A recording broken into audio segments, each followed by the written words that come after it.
The Las Vegas Grand Prix kicks off the last stretch of the championship. We have a triple header at the end of the season. As things ramp up, so does the tensions in the championship battle. Lando Norris put together a dominant weekend in Brazil to put himself in a position where he's the clear favourite. And in the standings, we have Lando Norris leading the chance with Piastri P2, Verstappen P3. The Las Vegas Grand Prix has been a race that can have adverse conditions in terms of weather. It can get very cold, and that's not ideal for quite a few teams when it comes to generating heat in the tyres. With that being said, and what will be the third iteration of the Vegas Grand Prix, what can we expect? When it comes to the title battle, Lando Norris now leads by nearly a race distance to Oscar Piastri, with Verstappen behind by another 25 points. That's a healthy advantage, but it's also the kind of advantage that means any mishap for Norris will bring competitors right back into it. At the same time, if Norris outscores Verstappen by 9 points at the Vegas Grand Prix, the Dutch driver is out. This weekend could have serious implications on the way the title battle will hilt. And yeah, the temperatures for this race are far from ideal. Last time it was Mercedes who mastered it, securing a 1-2.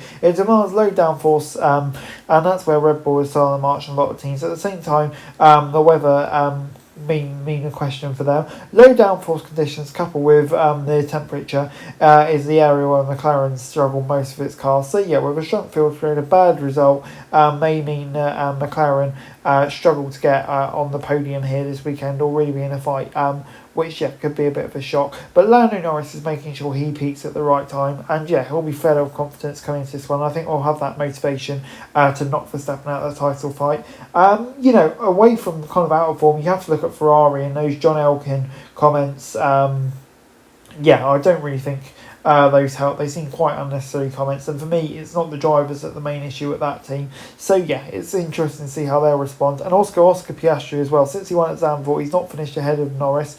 The increased errors, bad luck has seen him his title lead slip away, and he's now very much the outsider. So yeah, it's going to be interesting to see if he can bounce back. Mercedes are already shown in several races when the temperature drops, low downforce, their car suits it. So yeah. You expect it to be a very strong weekend for them. Maybe similar for Red Bull as well. We'll have to see.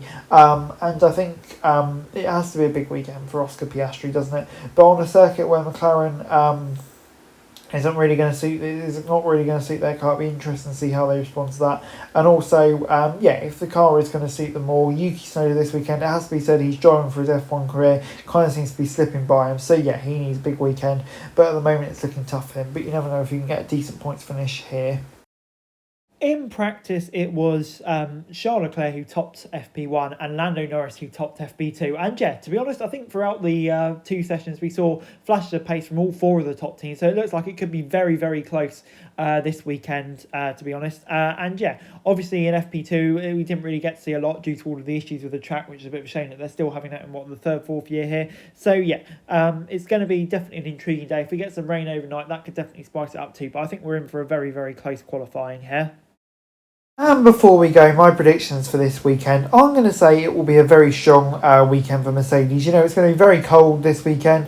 We know how much the Mercedes like the cold conditions, and we saw last year how good they can be round this circuit. So yeah, I'm going to say that Russell will get the pole and the win. I think Verstappen will put off a decent drive to keep his faint title hopes alive in second. I think with the strength of that Mercedes, it's going to be Antonelli in third, so no McLaren's on the podium, which would definitely be interesting in the title race. Guys, that's it for this video. Thanks very much for watching. Remember to like, share and subscribe. Follow us on our socials, link in the description below for daily F1 news, meme and content. Subscribe to our other channels on screen right now, that'd be greatly appreciated. Thanks very much for watching. Peace out.